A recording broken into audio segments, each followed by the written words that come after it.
Hello. This is Rockin the Love, and I am Robyn. And I'm Gil, and we are happy to be with you this Wednesday. Good morning, good afternoon, good whatever it is for you. Welcome. Whatever part of the world you're in, and howdy, Wayne. Good to see you out there. So good to be here. What a great day it is.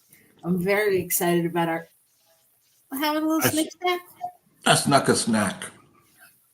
That was so not sneaking.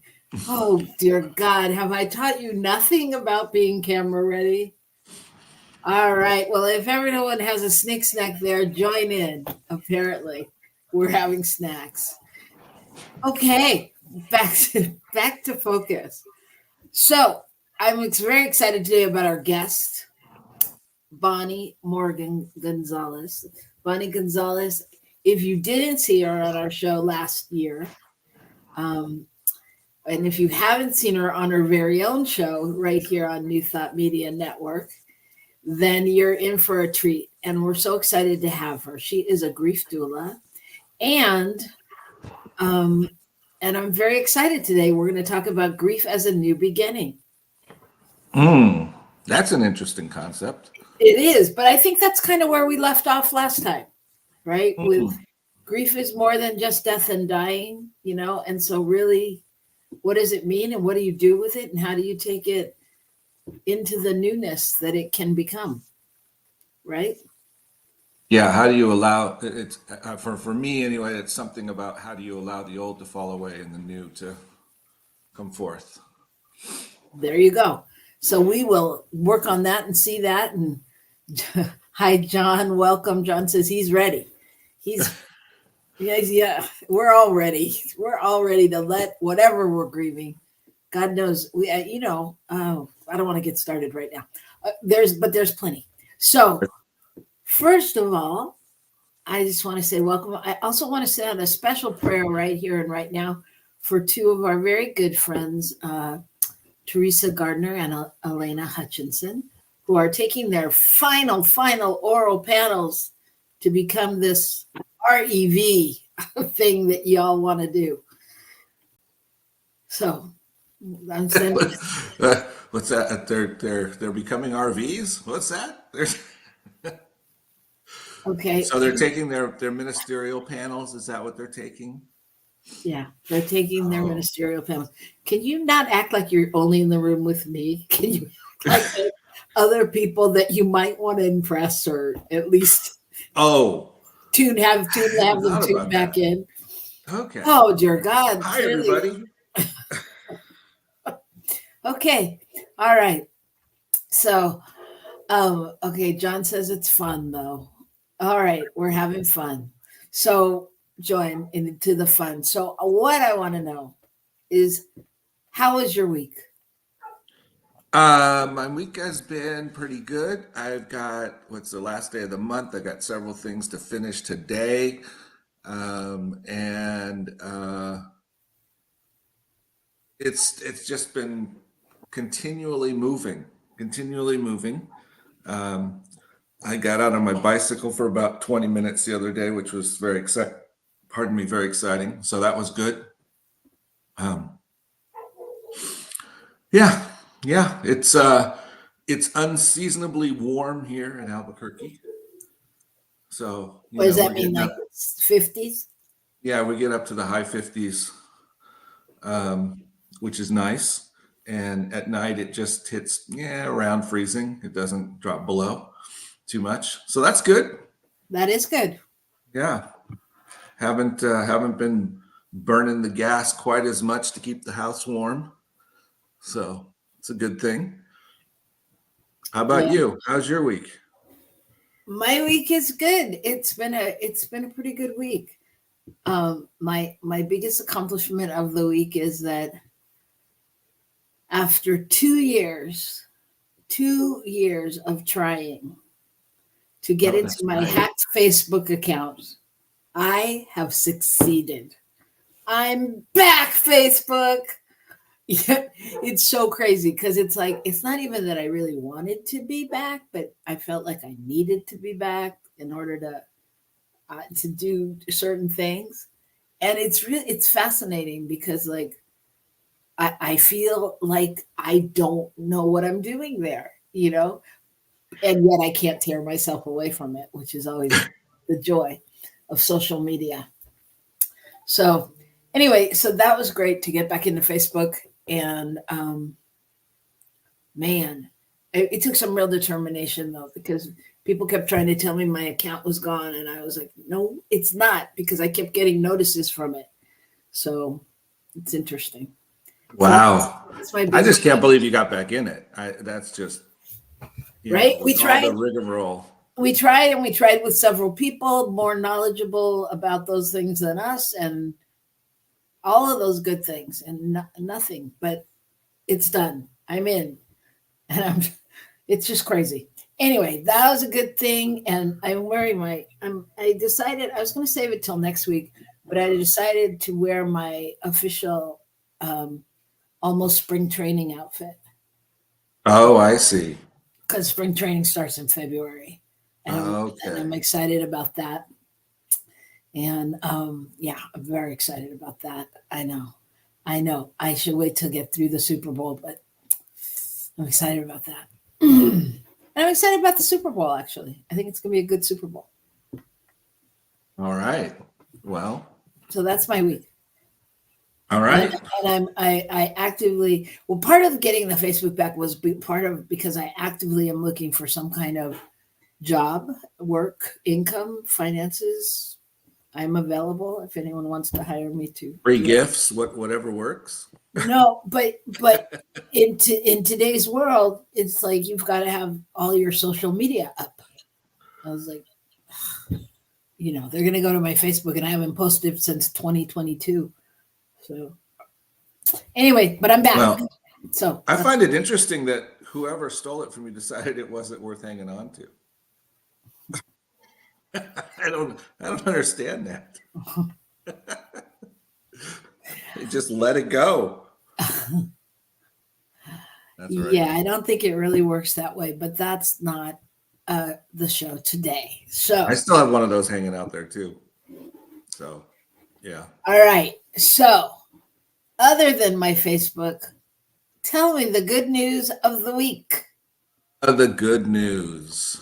So, um, it is that time of year, that ski season, the time to go out and play in the snow and have fun.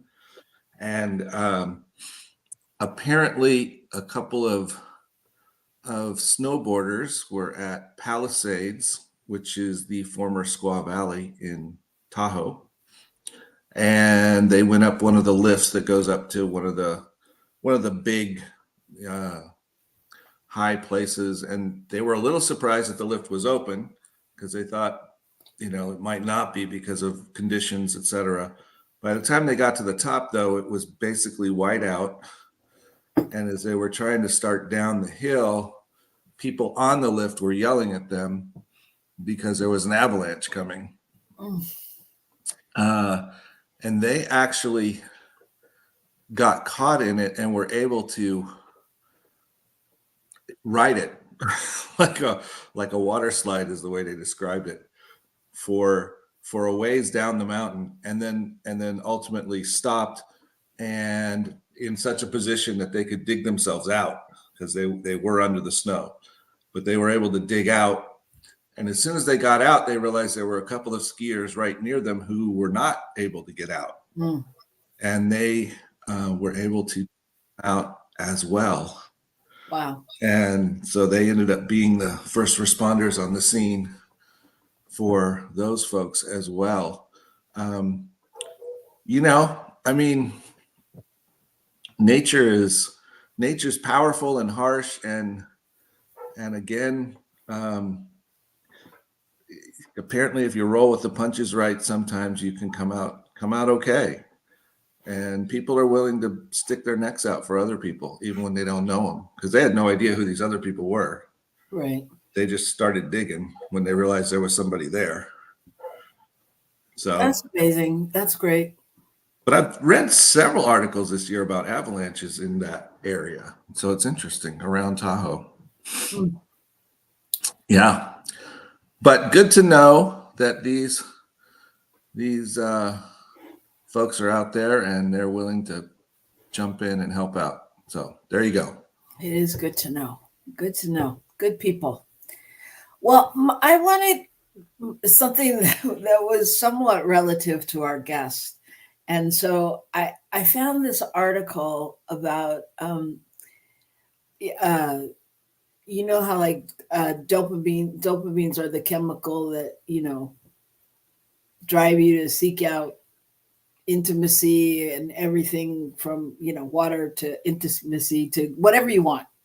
Dopamine is that driving force that leaves an imprint on your brain and things. And so they were studying the role of oxytocin, which is known as the love hormone.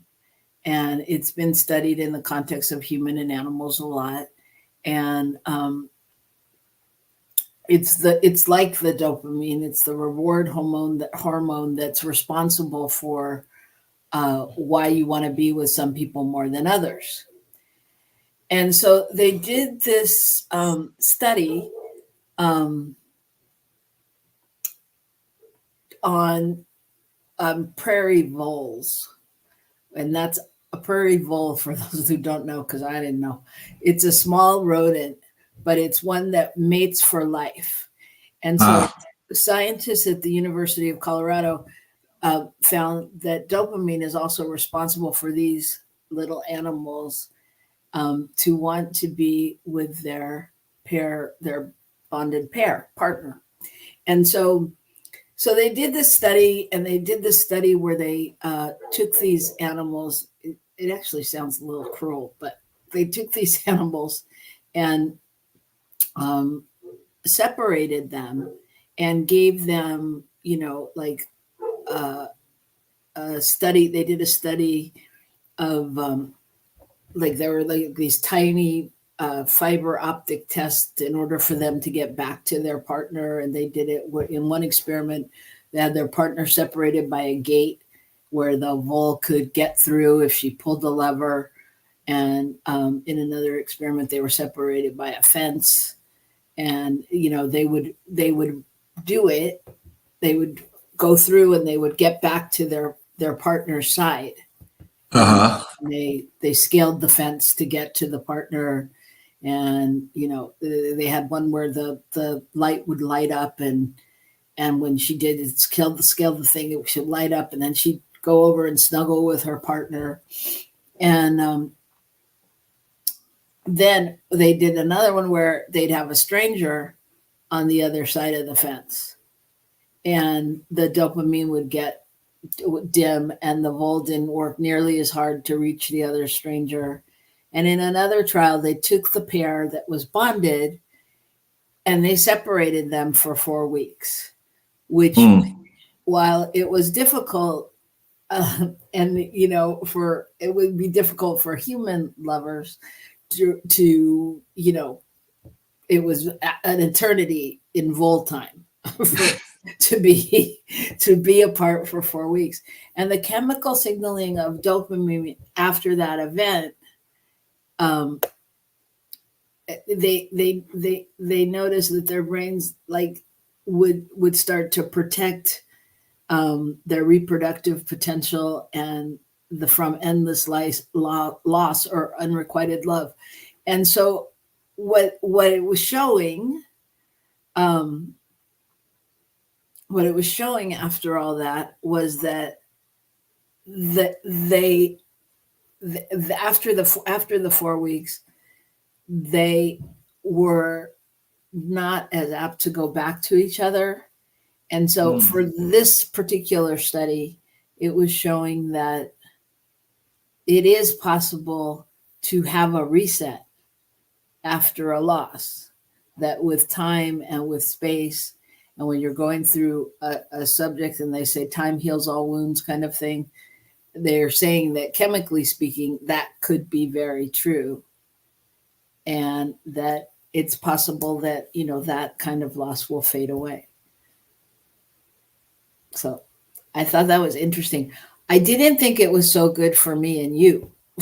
I was like, wait a minute, we've been apart a long time. What if he resets? So so in that terms, I thought, oh, that's a problem. But I thought it was interesting. It is very interesting. Very interesting. It'll That's be a interesting to hear what Bonnie thinks about that. I don't know what I think about that. I certainly think time shifts things, but I don't know. But and if you and for those of you out there that have an opinion, why don't you put it in the chat? And when we come back, we'll be able to talk to our expert about it. What don't you think that's the right thing to do, Gil? I think it is. I think it is. All right. Let's take our break. Okay, now is the time to eat your snacks, everyone. All right. All right, and we'll see you right back here on New Thought Media Network. Please help us say thank you to our organizational sponsors, including the Hefferland Foundation, Affiliated New Thought Network, International New Thought Alliance, Science of Mind Archives and Library Foundation, Center for Spiritual Living Denver, Center for Spiritual Living Midtown, New Thought Philadelphia, Planned Happiness Institute, Summit Center for Spiritual Living, One Heart Retreats, Center for Spiritual Living on the Lake, Unity Kitchener, Unity Spiritual Center Ottawa, Om Center for Spiritual Living, Satya Center, Begin Within Ministries, Center for Spiritual Living North Jersey, Unity of Savannah, and the Center for Spiritual Living Seattle, as well as all of our individual donors. Thank you for being part of the New Thought Media Network. Please like, share, and subscribe. New Thought Media Network, positively inspiring.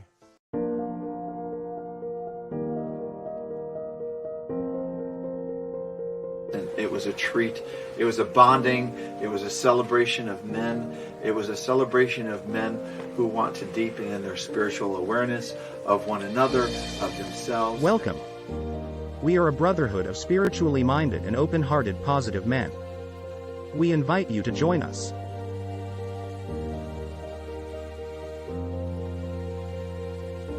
And I came in knowing one person.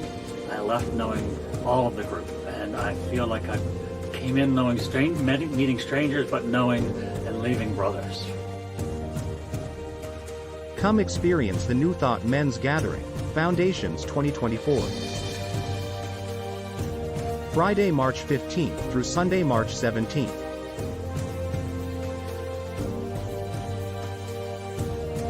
With Reverend Robert Brzezinski, Reverend Patrick Creelman, Reverend Eamon Duffy, and special guest musician Jamie Lula. In Vernonia, Oregon, at Camp Cedar Ridge.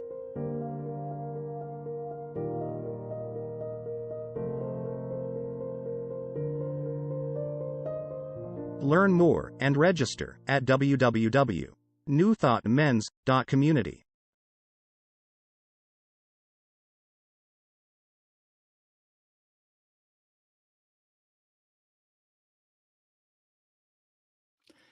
Hello there, this is Reverend Michael Mangus, and I'm one of the staff ministers here at New Thought Media Network. Thank you for joining us today for Rocking the Love.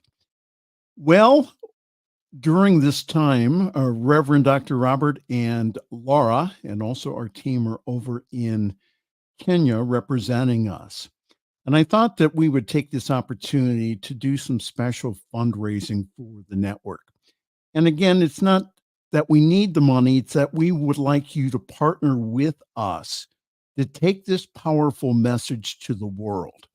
And so if you could at this time, give us a very special one-time gift, or what you can do is become a monthly partner. Our hosts here on the network are all monthly partners of this wonderful ministry. However, that their gift does not cover all of our bandwidth, all of our production costs, and other things. So if you could please help us spread the message by going to ntmedia.org/donate. and again, give a very special one-time gift, or again, partner with us. As little as $5 a month makes a huge difference in taking this message to the world. And again, on behalf of all of us here at the New Thought Media Network, we want to thank you so very much. And now, back to Rockin the Love.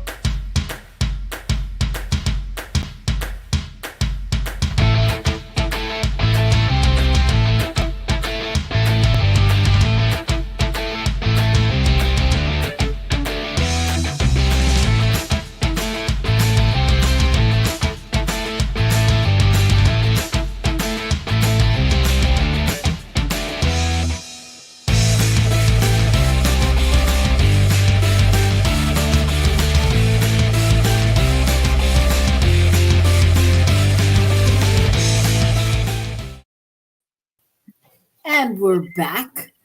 This is Rockin the Love, and I'm Robyn. And I'm Gil.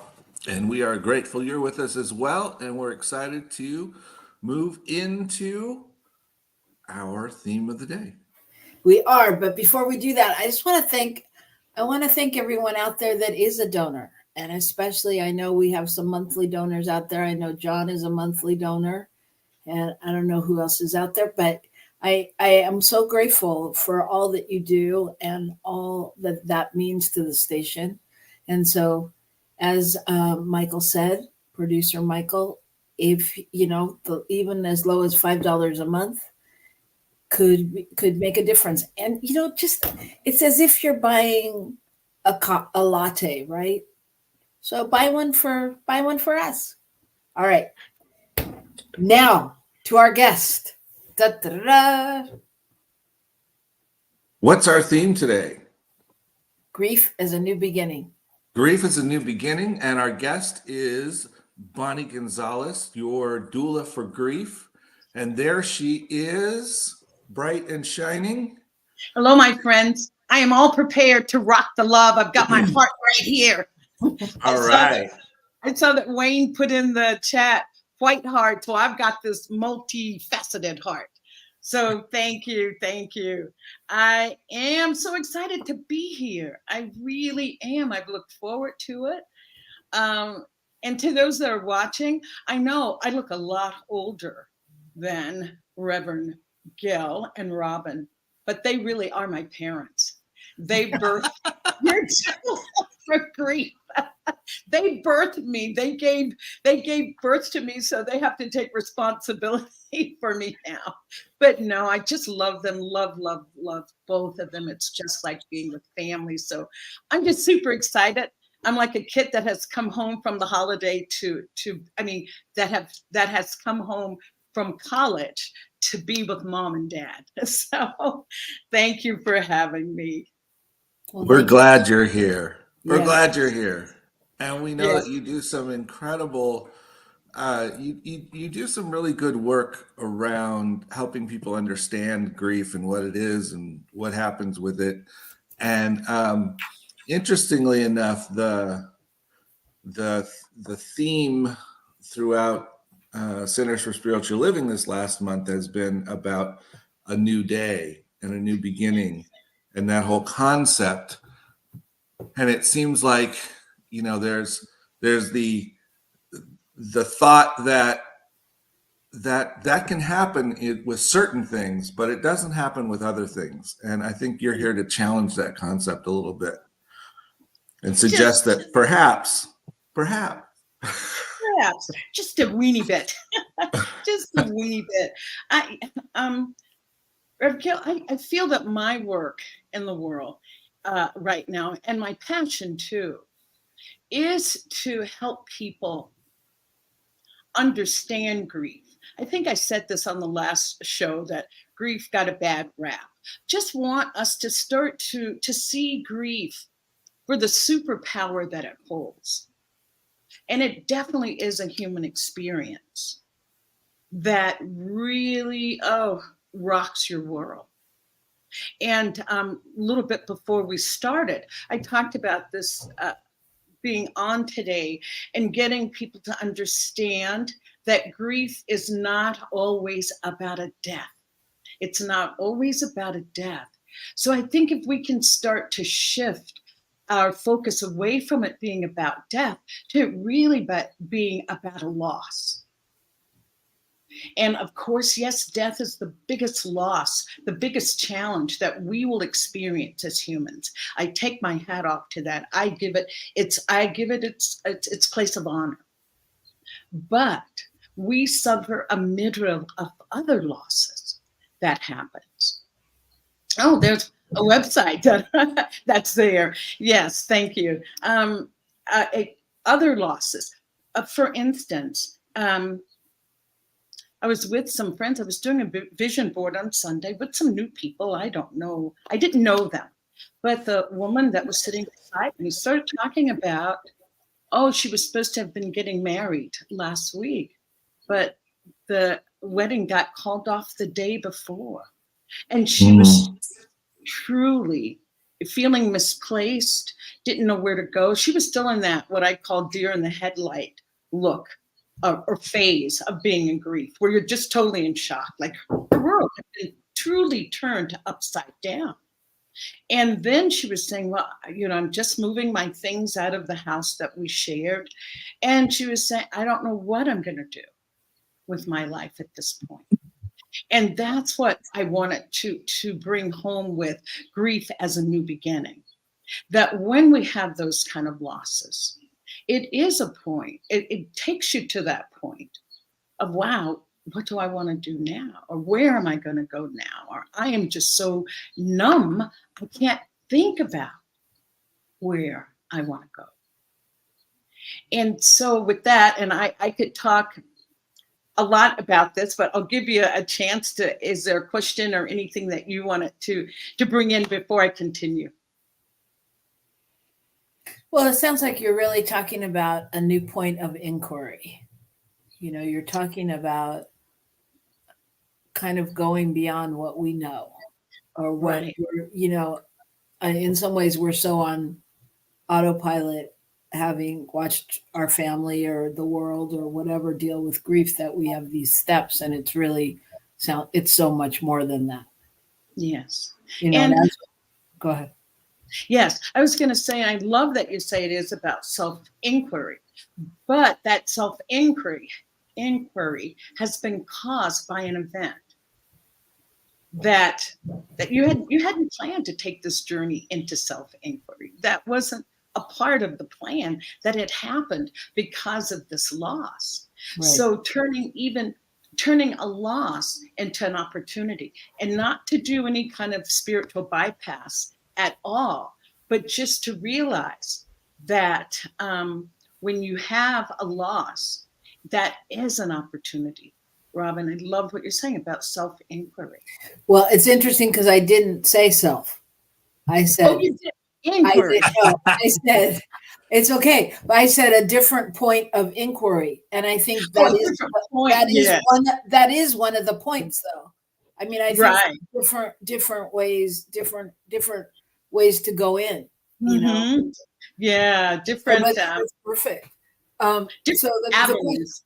The question was asked: when in grief and change, how can one make good decisions? Oh, I love your question. I love that. How can one make good decisions? And I was going to go down this line of thinking, because I've said, you're saying, oh my gosh, what do I do? Where am I now? It's like it has to start with taking a pause. When I have coaching clients, and I want them to understand that you have to make space to be able to decide what to do.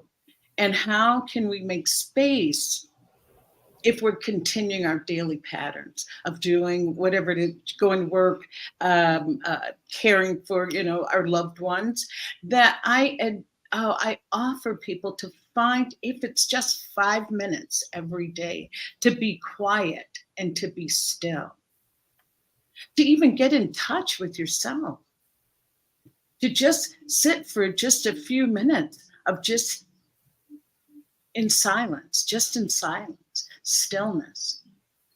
And I know it's so difficult for people to do that.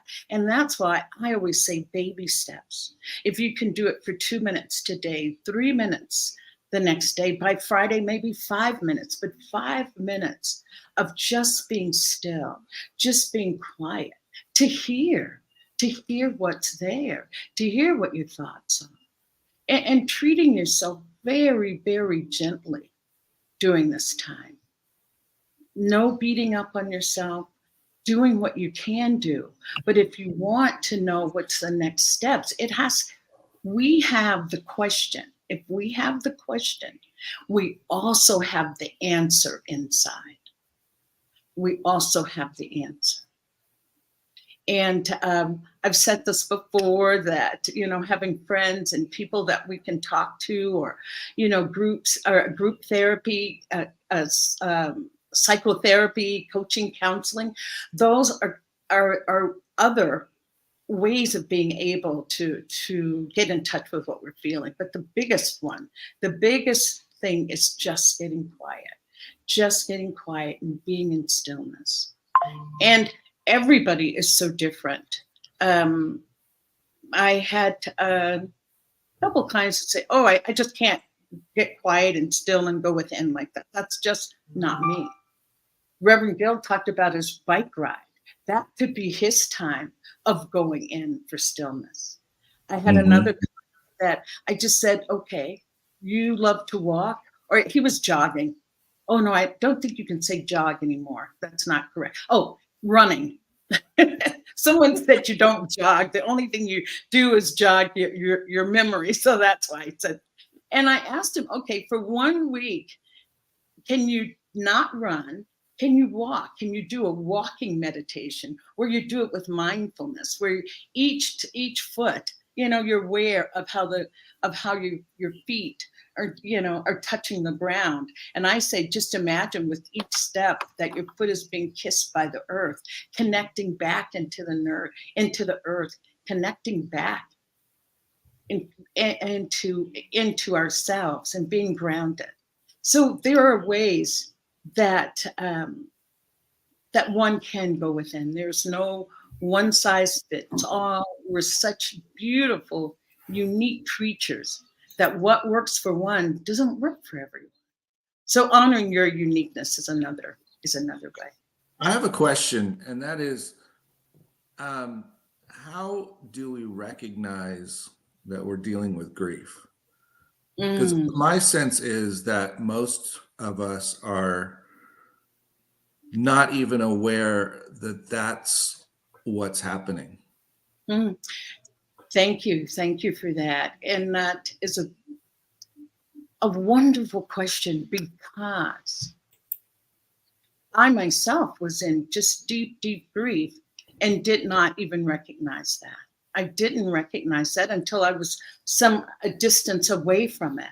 I called it a dark night of the soul. And so what I say to people, if you don't, I love that you're asking that, because most people have a sense of this. I just don't feel like myself. I just don't feel like myself, I don't want to do X, Y, and Z anymore, or that no longer brings me joy. My favorite program, I could care less about it. So just noticing how you're feeling, and even now starting that, some practice that you can be still and go within on a daily basis. So how do we find then, like, where that grief is coming from? Like, we need to be aware of what causes that sense of loss in us that moves us towards grief. Can I just back up a little bit? I don't want to back up too much, but when I talked about losses, when I talked about loss, that it doesn't have to, it's not always a death. But if we're talking about losses, geographical moves, health, relationships that end, jobs that end, we're talking about like accumulative griefs. And you start to think, wow, well, what's going on? You start to think, what's going on here? I haven't felt like myself since, maybe 6 months ago. Start going back and thinking, what was going on 6 months ago? How many losses have you had that you have not grieved? How many losses? And you don't even, sometimes, I'll use myself, I'll keep it in the eye. During 2020, I had so many losses. I lost my brother in February. I had a big geographical move in September, moving from the Bay Area to Europe. And that was like so many tiny losses within that big loss. And then I lost my sister like a few months later. It was like I just had this cumulative, I just kept getting all these hits, these cumulative events. These events of losses that I really didn't have time to grieve them. And I must say that every loss has to be grieved.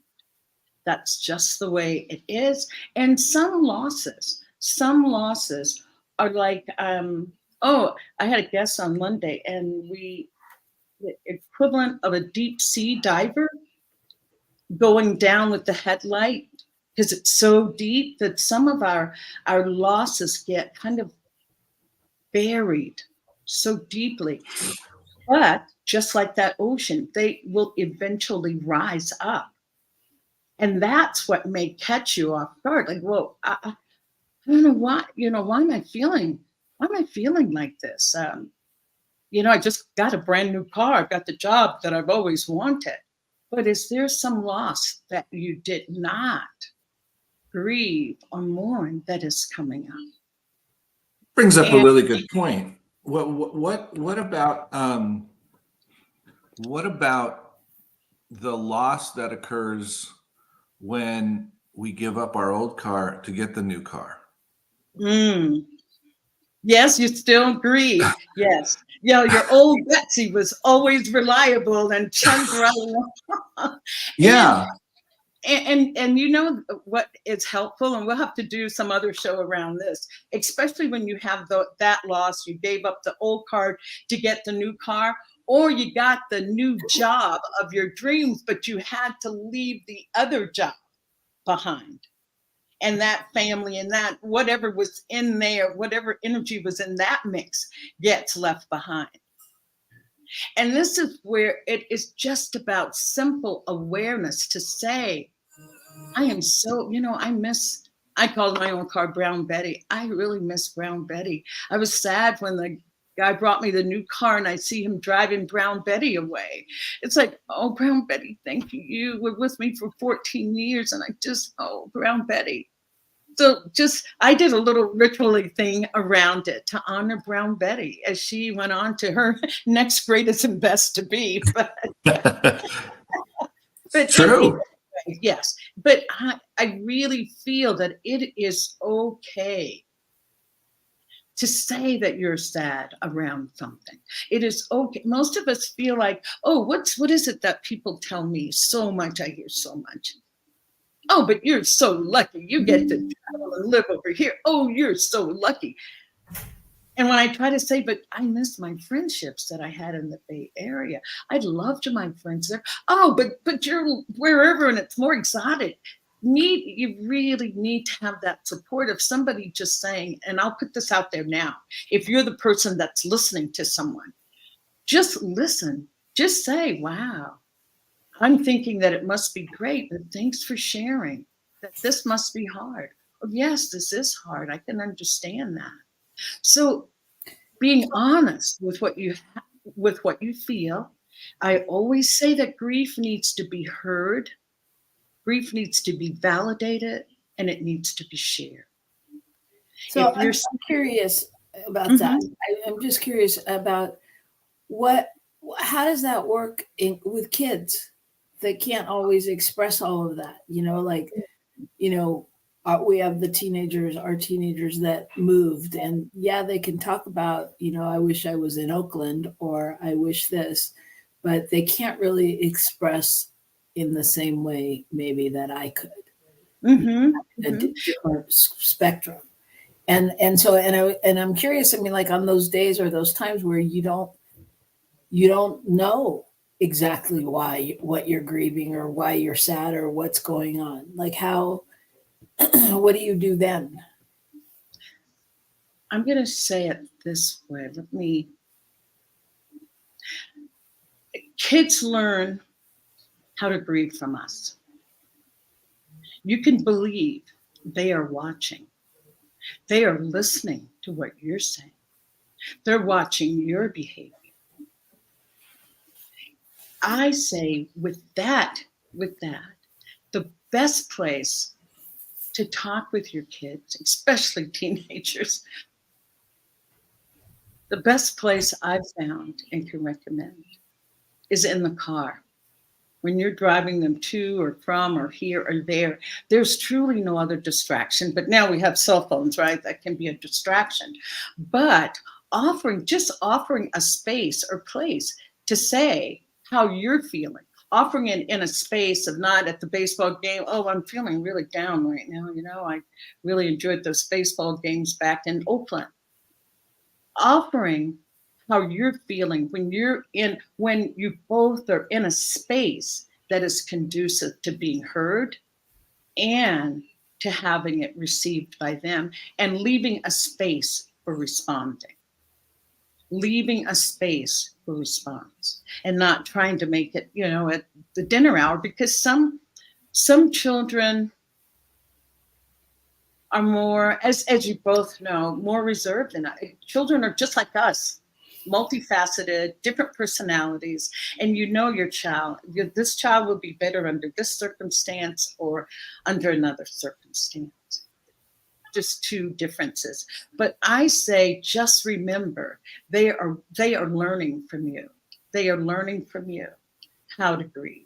And if you're being honest with how you're feeling, versus so many times I know as a parent, I wanted to put on a happy face. It was already stressful enough. Did they need to see me being unhappy and sad about whatever decision when I left the East Coast to come to the West Coast and divorce and all that? Did I really want to burden them with my being down, or did I wanted to just say, wow, I'm just not feeling it today. I'm kind of down. I'm really kind of down.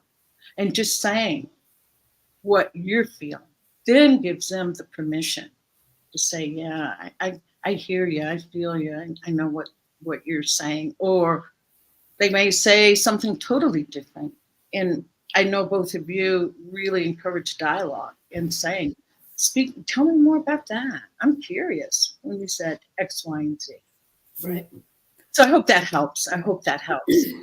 The children, smaller children, younger children, that's a little bit of a different approach. But the approach with them is that notice how they live in the moment.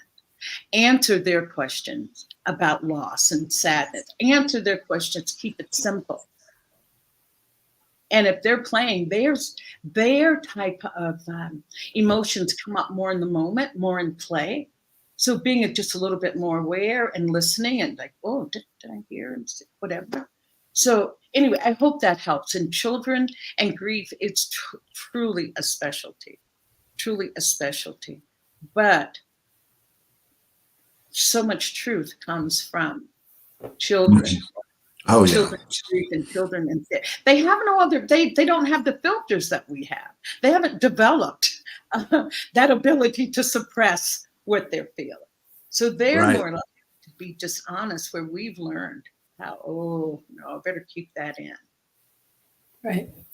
So we start off with the premise that grief is a new beginning, and in some ways we've talked about how even the new beginning can spawn grief.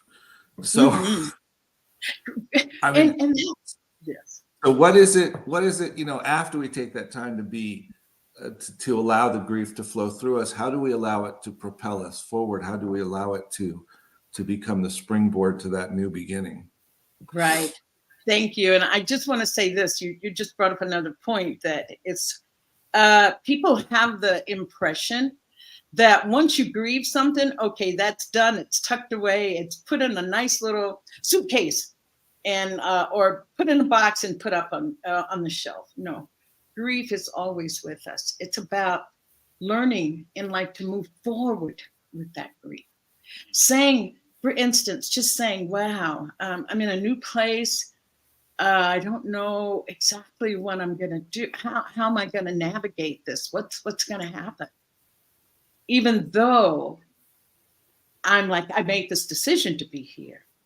And I'll use my own example. I moved to Mexico. I didn't know anybody. I bought a one-way ticket. I had not been here before. And I was like, well, what am I going to do now? I'm missing my old life. How can I have some joy here? What can I do?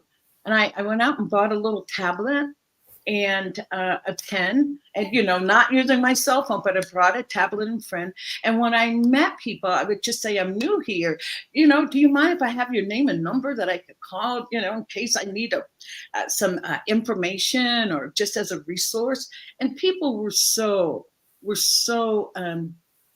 responsive and so understanding that after 2 months we were here. We had like a little dinner party. A couple people that came that said, I've been living here for 3 years and you've met more people than I have in 3 years. So looking at your life, deciding what it is for you that's important. It was important for me when I moved here that I had connection. And so that's how I built my moving forward or being propelled, as you said, to move forward with making that connection. And then from connection to other things, Tito is a musician. And so his was looking for people that could help with music. And before you know it, we both felt a little bit, not just a little bit, we both felt grounded and centered within ourselves, that then we could say, okay, what more do we need? Or do we need any more? Are we content right now? So go ahead. So I hear that one of the steps to using grief as a new beginning is connection, is reconnect. That was important for me. Yes. So what would you say? What would you, if you were giving like the 3 most important steps to, letting go and moving forward, what would that be? I think we touched on this a little bit before the show, but the first step is making you number one. You are the number one priority here. You are the master of this ship. You have what it takes to go within and determine what is best for you right now. Not even maybe what is best, but what is your desire right now? Is a desire to have just a new experience. I was saying a new experience, like skydiving. I've never been skydiving before. What do I want to experience? What do I want to draw in right now? What energies do I need right now? What energy do I want to draw in? Knowing that connecting with you inside, like I said, you have the questions and you have the answers. Going inside. And if you can't do that, if that is just too hard, that's when you start looking around, as I said, for group support, professional therapy. How about friendships? Utilizing that. Utilizing friends. Because we truly are social creatures. And even people that are, let's say they're introverts, will say, yeah, I don't need a lot of friends, but sometimes I need to be around other activities. I think they call that in children, it's called parallel play. When they're toddlers, maybe 2 or 3 years old, they will go, you can take them to the playground, but they won't play with other children, but they'll play near the other children, watching the other children. And that gives them great satisfaction. They call that they played. They didn't play with the others, but it was parallel play. And sometimes that, with people that are in grief, can be a solstice and a way of saying, helping you identify what it is that you do want. Oh, that's beautiful. That's beautiful. I had a question Mhm. and it went out of my head. I'll put up my heart. Maybe I'll bring it back. So I know, Um, well, I know you're doing a lot of work out in the world, and of course, we want to let people know where they can get in touch with you. And Yes. maybe you can talk a little bit about what you have coming up Yes. for people. I have I've been here in Chapala, but then I was back in the U.S. and had so many people that were saying, "Oh, how can I work with you? How one-on-one, or do you have groups?" And so I am starting a grief support group. It's April 16th, and it's going to be 11 a.m. Central Time. So that's 9 for Pacific Coast Time. Yeah, PT time. And yes, and that's my website. You can connect with me through my website. And also we are having, if you're local, contact me. I'm having a local event here the 1st of May that we'll do some healing with soul collage. So that'll be the 1st of May that we have that. So I so appreciate your asking, Robyn. And one other thing I wanted to say before, I know we're at time, but I just wanted to say this about grief, this about going within, that just remember the more, if you want to put it this way, the more disconnected, maybe disconnection is what you're feeling, a really sadness or despair, that the more intensely you feel that, I want to offer you this, that is the turning point. That is the turning point. That's when we start to say, what can I do to get out of this? Where can I go? Knowing that there's a Buddhist parable that does say that the darker the night, the nearer the dawn. The colder the winter, the nearer the spring. Because when you get to that place, sometimes, as Robyn Gil had asked, what can you use as, how can you use grief as a springboard? Grieving in that way in itself is a springboard, that you're at this level, that you do not have the desire to continue to be there. And if you have, I just keep saying this repeatedly, and I know it's so difficult for people to do this, to reach out for help, to reach out to family, friends, and loved ones, or loved ones can be family and friends, but reaching out, because there is this stigma that's attached to being in that place of being sad, depressed. There's a stigma, but what I'm doing with my work, it's helping to remove that stigma. And you can help me remove it as well by starting to vocalize or verbalize it in whatever way you can. Baby steps, but doing something, taking a step.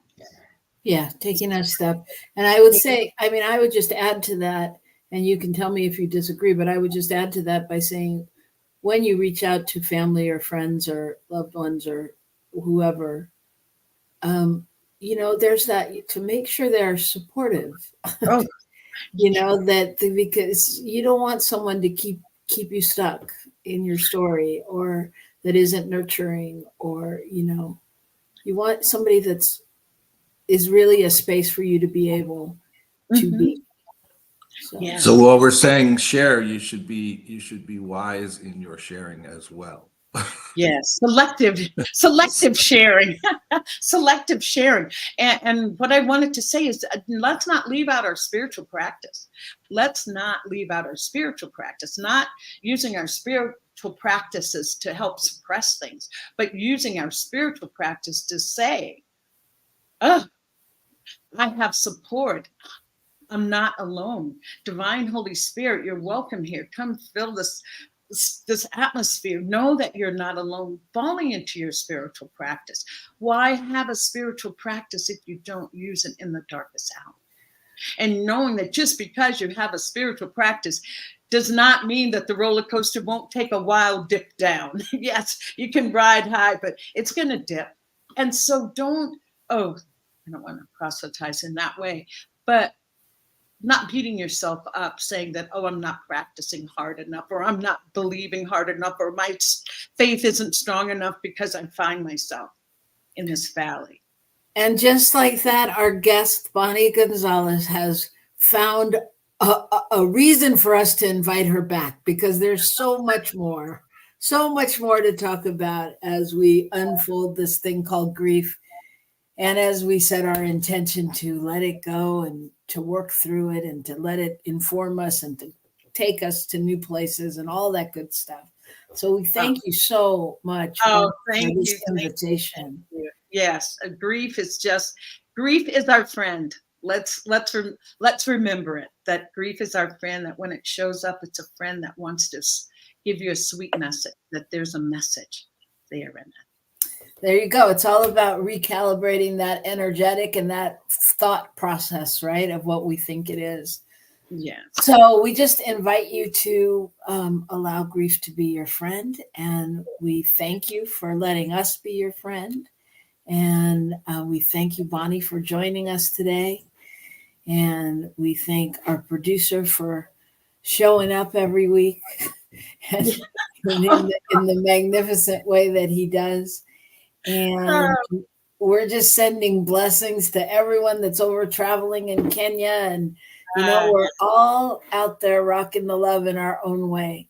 So that's what we're asking. That's what we're suggesting, is that you take it and you rock the love out in the world this week, everybody.